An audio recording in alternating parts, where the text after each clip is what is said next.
While stunt performers are members of the Screen Actors Guild, it is important to note that there are specific rules and regulations that apply to stunt work that may differ from those that apply to other types of acting.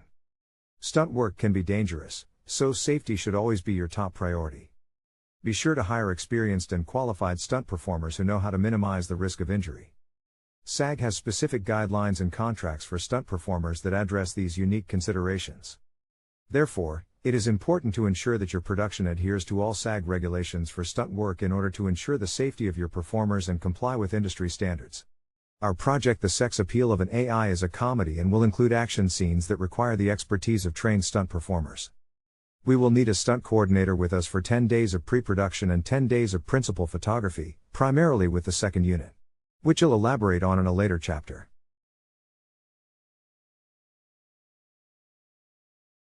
After we have consulted the Screen Actors Guild's website for their current stunt performers' daily rates, we will need to include all applicable taxes, as well as contributions to the SAG Pension and Health Fund.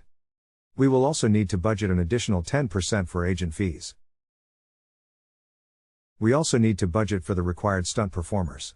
We will need to hire 5 performers for each of the 10 days of principal photography, in addition to the stunt coordinator. Additionally, we will need to include the usual fringes for SAG cast members, such as taxes, contributions to the Pension and Health Fund, and a 10% agent fee.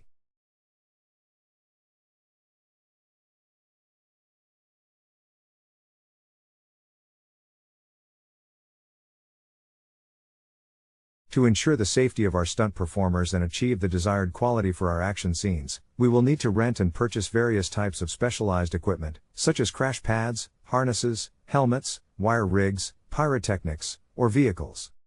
To cover these costs, we will allocate a budget of $5,000 as equipment purchase and $5,000 as stunt equipment rental.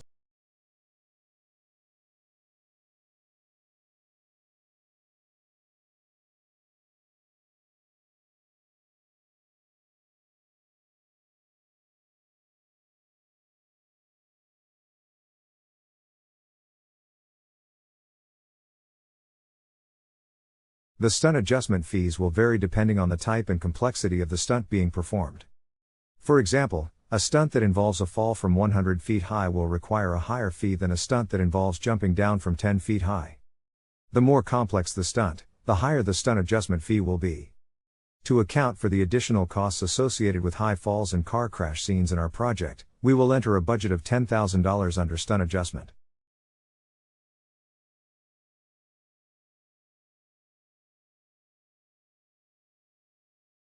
In addition to this fee, we will need to include the SAG pension and health rate of 21% for our stunt performers.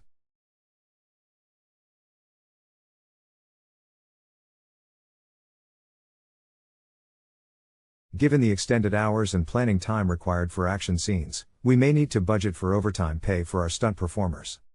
To account for this, we will allocate $5,000 under stunt overtime.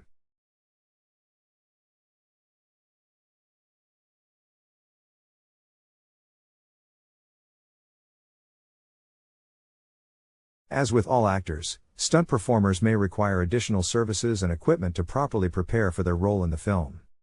This may include wardrobe fittings, car rentals, and specialized equipment for certain scenes. To ensure that we can meet the needs of our stunt performers and achieve our creative vision, we will list any additional expenses related to these services under stunts in our budget. Question: should we let the actors perform their own stunts? Absolutely not. Now that we have finished calculating the stunt fees, let's move on to extras and stand-ins.